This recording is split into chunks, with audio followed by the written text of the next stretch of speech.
Mas antes desse vídeo começar, não se esqueça de se inscrever e curtir e compartilhar com seus amigos. No vídeo de hoje falaremos sobre o Egito Antigo, evolução política, períodos, sociedade, Rio Nilo, escrita, economia, religião. Tudo de uma forma bem clara, direta ao ponto e sem enrolação. Vamos lá!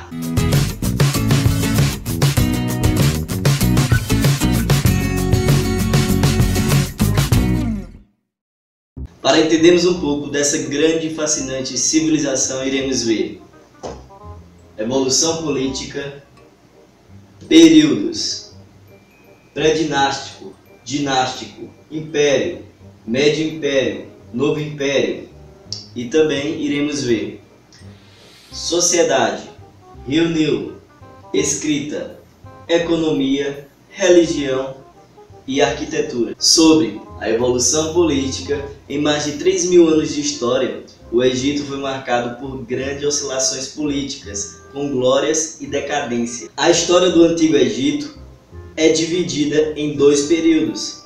Período pré-dinástico, onde surgiram as primeiras comunidades até a primeira dinastia, e também dinástico, com 3 fases principais: Império, Médio Império e Novo Império. No período pré-dinástico, que aconteceu entre 5.000 e 3.200 a.C., o Egito era habitado por povos que viviam em clã. Os nomos eram independentes, mas sempre se ajudavam quando precisavam e quando haviam problemas comuns, como abrir canais de irrigação, construir diques, sendo que essa relação se transforma com o surgimento do reino, onde se unifica o norte, onde o norte é chamado de Baixo Egito, e o sul, que é chamado de Alto Egito. Mas por que o norte é chamado de Baixo Egito e o sul, que deveria ser chamado de Baixo Egito, é chamado de Alto Egito? Porque no sul era uma região com altas montanhas, por isso é chamado de Alto Egito. E o norte é uma região onde vive ao nível do mar, por isso é chamado de Baixo Egito. Então, em aproximadamente 3.200 anos antes de Cristo, esses dois reinos, do Baixo Egito e do Alto Egito, foram unificados pelo primeiro faraó, chamado Menés, considerado como um deus na terra. Ele usava uma coroa dupla, demonstrando a unificação dos dois reinos, assim surgindo a primeira dinastia e acabando com esse período.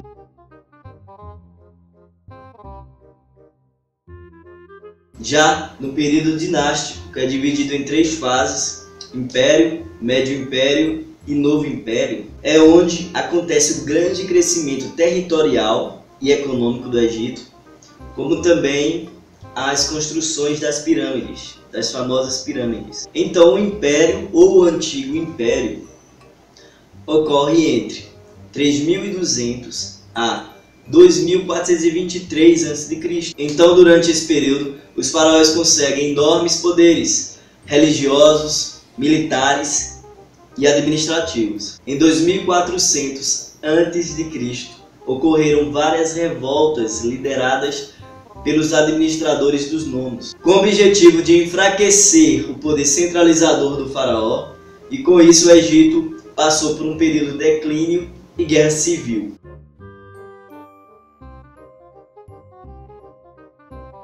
Já no Médio Império, entre os anos de 2160 a 1730 a.C., representantes nobres de Tebas uniram forças para acabar com aquelas revoltas que estavam acontecendo. Assim, Tebas se torna a capital do Egito e também será onde surgirão os próximos faraós. Nesse período, o Egito teve uma estabilidade política, um crescimento econômico e da produção artística. Todos esses fatores impulsionaram a expansão territorial e, com isso, a anexação da Núbia, que era uma região rica em ouro.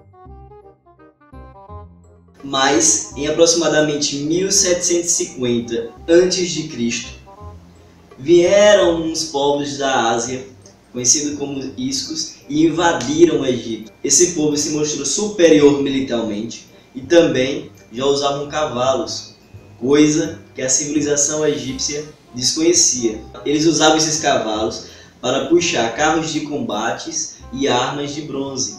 Assim, dominaram o norte do Egito e permaneceram lá por volta de 170 anos.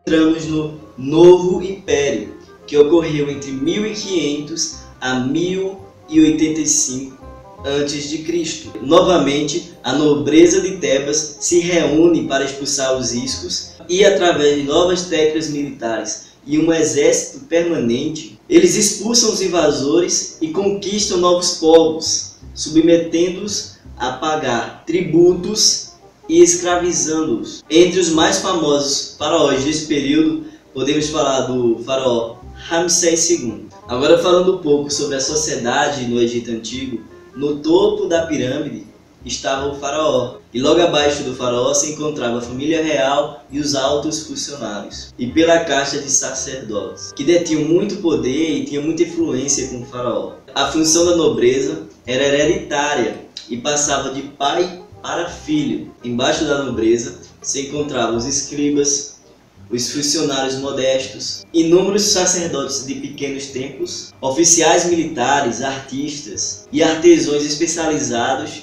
a serviço do faraó e da corte. A maior parte dos trabalhadores era formada por camponeses, que eram obrigados a trabalhar sem qualquer remuneração nas obras públicas do Estado. Na base social, não podemos esquecer dos escravos estrangeiros que também compunham essa sociedade, sendo que também eram utilizados nas guerras e também como escravos domésticos. A importância do rio Nilo para o Egito. Como aquela região é formada por um deserto, o deserto do Saara, o rio Nilo é de inteira importância para a civilização. O rio era utilizado como via de transporte para mercadorias, para pessoas, sendo que aquelas águas também serviam para beber, para pescar, para fertilizar as margens nas épocas de cheia, fortalecendo a agricultura.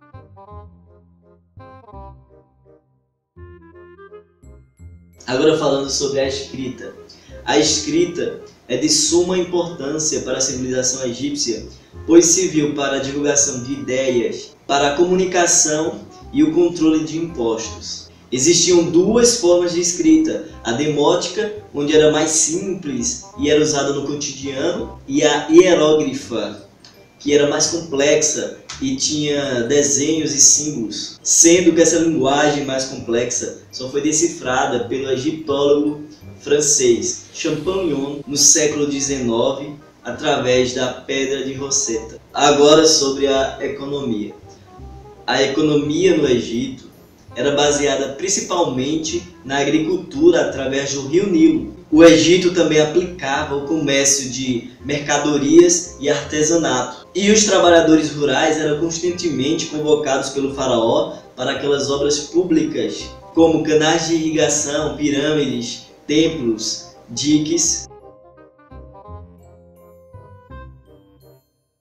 Já a religião no Antigo Egito era baseada em mitos e crenças interessantes. Acreditavam em vários deuses, muitos deles formados por parte humana e parte de animais sagrados. E cada cidade possuía um deus protetor e um templo religioso em sua homenagem. Eles também acreditavam na vida após morte e mumificavam os faraós colocando-os nas pirâmides, com o objetivo de preservar o corpo. A vida após morte seria definida pelo deus Osíris e passaria pelo seu tribunal de julgamento, onde era pesado o coração. E se o coração fosse mais pesado do que uma pena, essa pessoa ia para uma vida de escuridão. E se essa pessoa tivesse o coração leve, iria para uma vida melhor, uma vida boa. Sobre a arquitetura, podemos falar das grandes construções de templos, palácios, pirâmides. Estas construções eram administradas e financiadas pelos faraós. E muitas destas construções foram construídas através de pedras enormes. A exemplo disso, temos a pirâmide do faraó Ramsés II, que é uma das pirâmides mais conhecidas do Egito Antigo. Então, se você gostou desse vídeo, eu gostaria que você se inscrevesse no canal, você curtisse e compartilhasse para os seus amigos. Isso ajudaria o canal a crescer e seria de grande incentivo para os próximos vídeos.